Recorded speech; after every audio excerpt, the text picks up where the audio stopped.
जी ने ये कहा कि नहीं, हम अपनी व्यवस्था को छोड़ के यहाँ से नहीं जाएंगे।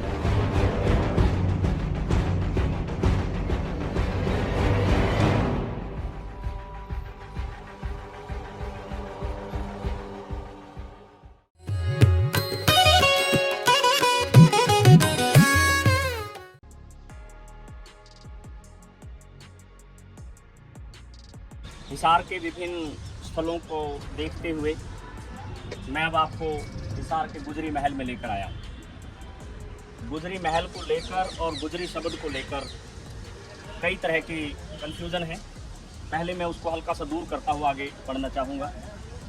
सामान्यतः ज़्यादातर लोग ये मानते हैं कि जो बस स्टैंड के ठीक सामने वाली भवन है वो गुजरी महल है, जबकि सच ये है कि वो हिसार का किला है, हिसार फोर्ट है। और गुजरी महल की जो बिल्डिंग है ये कपड़ा मार्केट के उत्तर में और इसके साथ जो सिविल हॉस्पिटल है उसके साथ लगी हुई बिल्डिंग है। तो इसका मतलब हुआ कि किला एक अलग चीज़ है, गुजरी महल अलग चीज़ है, दो अलग अलग भवन हैं। दूसरी चीज़ ये कि गुजरी को लेकर ज़्यादातर लोगों को ये कन्फ्यूज़न है कि गुजरी किसी कास्ट को रिप्रेजेंट करती है। गुजरी कास्ट को रिप्रेजेंट नहीं करती, बल्कि गुजरी जो शब्द है वो अरबी भाषा में पशुपालक समुदाय को रिप्रेजेंट करता है। हिसार के इलाके में पशु पालने वाले लोग थे, पशुपालक समुदाय था और उस पशुपालक समुदाय के साथ इसका अपना वास्ता था। और ऐतिहासिक दृष्टि से बहुत ज़्यादा जानकारी गुजरी के बारे में नहीं मिलती है, जबकि जनश्रुति में काफ़ी ज़्यादा चर्चाएं मिलती हैं।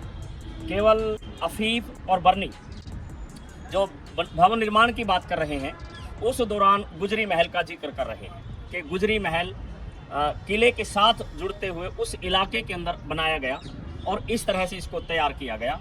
तो ऐसी स्थिति में इस बारे में कि ये कौन थी, कैसे उसकी ज़िंदगी में आई, इसको लेके ऐतिहासिक साक्ष्य ज़्यादा नहीं कहते। हाँ, जनश्रुतियों में ज़रूर चर्चा होती है, उसके बारे में हम देखते समय आपके साथ बात कर सकते हैं। इन बातों को या इन चीज़ों को चर्चा में ले सकते हैं।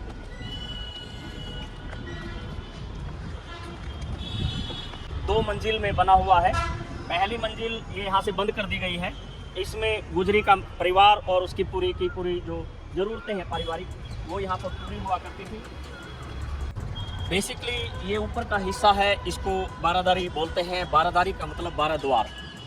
और 12 द्वार इस्लाम में किसी बिल्डिंग के जो बनाए जाते हैं स्ट्रक्चर के हिसाब से, उसको स्वर्ग का पर्यायवाची कहा जाता है, स्वर्ग का सिनोनिमस कहा जाता है। तो ऐसे में गुजरी फिरोज की ज़िंदगी में आई और उसके लिए महत्वपूर्ण ये पहचान बनी। उसके चलते हुए इस बिल्डिंग का निर्माण हुआ। जनश्रुति ये कहती है कि 1343 में फिरोज शिकार के लिए हिसार आया था, जबकि वो युवराज था, शहजादा था। मोहम्मद तुगलक उसका कजन था, उसका राज था और मोहम्मद तुगलक का कोई संतान नहीं थी। तो उसने अपना उत्तराधिकारी अपने भाई, अपने कजन, अपने चचेरे भाई इसको बना दिया था। तो ये शहजादे की स्थिति में यहाँ पर आया था। और जो किले का नागौरी गेट है उसके पहले वाला हिस्से में जो है वहाँ पर ये शिकार खेलते खेलते घोड़े से बेहोश होकर गिर गया। और जब ये घोड़े से बेहोश होकर गिरा और इस इलाके में पानी की कमी हुआ करती थी, तो आसपास 2 गांव थे, लारा कला, लारा खुर्द, जिसको आम भाषा में छोटा लारा, बड़ा लारा बोलते हैं। तो एक पशुपालक समुदाय की लड़की, जिसके लिए बाद में गुजरी शब्द प्रयोग हुआ, वो छोटा लारा से बड़े लारे की ओर जा रही थी, यानी लारा खुर्द से लारा कला की ओर जा रही थी। तो ऐसी स्थिति में उसने देखा कि कोई व्यक्ति जिसके कपड़े बहुत ज़्यादा इम्पोर्टेंट हैं वो यहाँ पर गिरा हुआ है। और मोटे तौर पर यहाँ के लोगों को समझने में दिक्कत नहीं आया करती थी कि कोई इस तरह से गिरे तो उसकी पहली ज़रूरत क्या है। वो मूलतः वहाँ जाज कोठी के पास एक जैन मंदिर है, जैन मंदिर में दूध चढ़ाने जा रही थी। उसके हाथ में बाल्टी थी, तो उसने उस बाल्टी में से कुछ दूध उस युवक के मुंह में डाल दिया और दूध पीते ही उसको होश आ गया। उसके साथ मंदिर में गया और वहाँ बातचीत की। वहाँ दोनों के परिवारों, जो परिवार है उनसे मिलना हुआ दोनों का। और ऐसे में फिरोज ने अपना परिचय दिया कि वो शहजादा है और वो इस दृष्टिकोण से यहाँ से आया था। और अल्टीमेट यहाँ से उसका फिर लगाव बना, उसका यहाँ पर आना जाना नियमित हो गया। और वैसे भी जो मोहम्मद तुगलक है, जिसके फादर गाजी तुगलक थे, वो मूलतः उनकी शादी अबोहर में हुई थी, उनके नानके थे, तो इस दृष्टिकोण से भी उनका आना जाना नॉर्मल रहता था।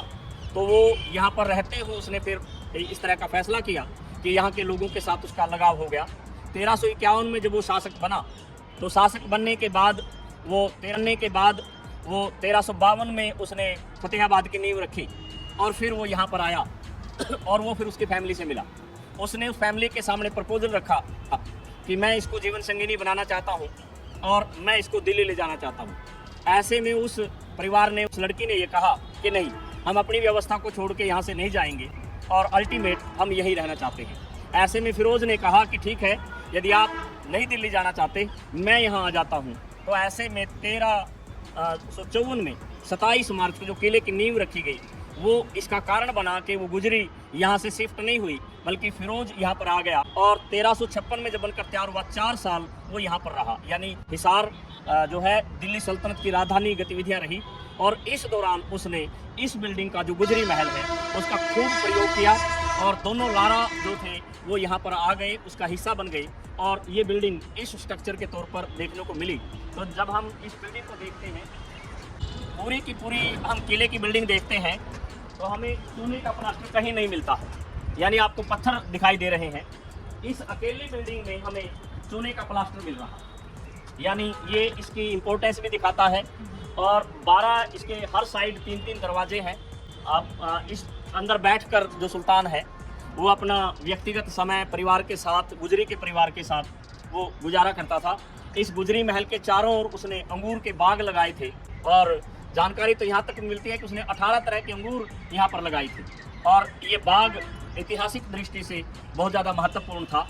तो नीचे वाली जो बिल्डिंग है उसमें अलग अलग पूरा का पूरा जब देखते हैं तो हमें 16 कमरे मिलते हैं, और 16 कमरे में परिवार की सारी ज़रूरतें वो थी, और बाग और पानी की व्यवस्था यहाँ पर थी। तो इस दृष्टिकोण से नीचे वाला रेजिडेंशियल एरिया, ऊपर का घूमने फिरने बैठने की ज़रूरतें हैं, सीढ़ियाँ ऊपर से भी जाती हैं, सीढ़ियों का नीचे जाने का रास्ता वो यहाँ से भी है, और इस तरह से वो यहाँ पर रहा। बाद के समय में भी उसका आना जाना 1388 तक जब रहा, वो ये बिल्डिंग उसकी सबसे चहेती बिल्डिंग रही, और इस चहेती बिल्डिंग को हम गुजरी महल के रूप में देखते हैं। जैसे ही उसकी डेथ हो गई, गुजरी उसके बाद भी जिंदा रही, लेकिन उसके बारे में ऐतिहासिक साक्ष्य ज़्यादा नहीं है, लेकिन जनश्रुति पर आधारित हैं। तो उसके बाद जैसे जैसे यहाँ पर तुगलकों के कमज़ोर शासक आए, फिर सैयद आए और फिर लोधी आए, तो यहाँ पर फिर बाकी लोगों का आना जाना शुरू हो गया। और फिर मुग़लों के काल में यहाँ पर फ़कीर आने शुरू हो गए, संत फ़कीर।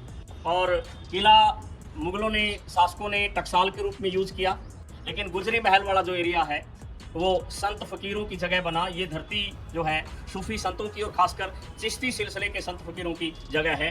तो इस तरह से पहले संत फ़कीर के तौर पर ज़्यादा नामों में विरोधाभास है, मैं नहीं बता रहा ज़्यादा। तो ये 2 संत फ़कीर जो हैं ये अकबर से और जहांगीर के पीरियड के यहाँ पर रहे, इन्होंने इसको इस्टेब्लिश किया। बाद में फिर इनके 2 जो उत्तराधिकारी ये रहे, बाद के समय में 5 उत्तराधिकारी ये भी रहे, और उत्तर मुगल काल खासकर 1700 से 1800 के बीच के वो जो फ़कीर हैं वो यहाँ पर रहे। यानी गुजरी महल ने पहले हिस्से में प्रेम का प्रतीक के तौर पर अपने आप को प्रेजेंट किया, बाद के पीरियड में इसने समन्वय और संस्कृति का जो युग है वो दिखाने का प्रयास किया। तो प्रेम और समन्वय संस्कृति, उन दोनों का प्रतीक है ये गुजरी महल। और 1354 से आज तक ये इतिहास के अलग अलग जो पड़ाव हैं उनको लेता हुआ यहाँ तक आया है। सामान्यतः जो लोग यहाँ विजिट करने आते हैं, 90% से ज़्यादा लोग उस किले को विजिट करके चले जाते हैं, उसको गुजरी महल मानते हैं। जबकि मैंने आपको कहा कि गुजरी महल ये बिल्डिंग है और किला वो बिल्डिंग है जिसके बारे में हम बात करके आए।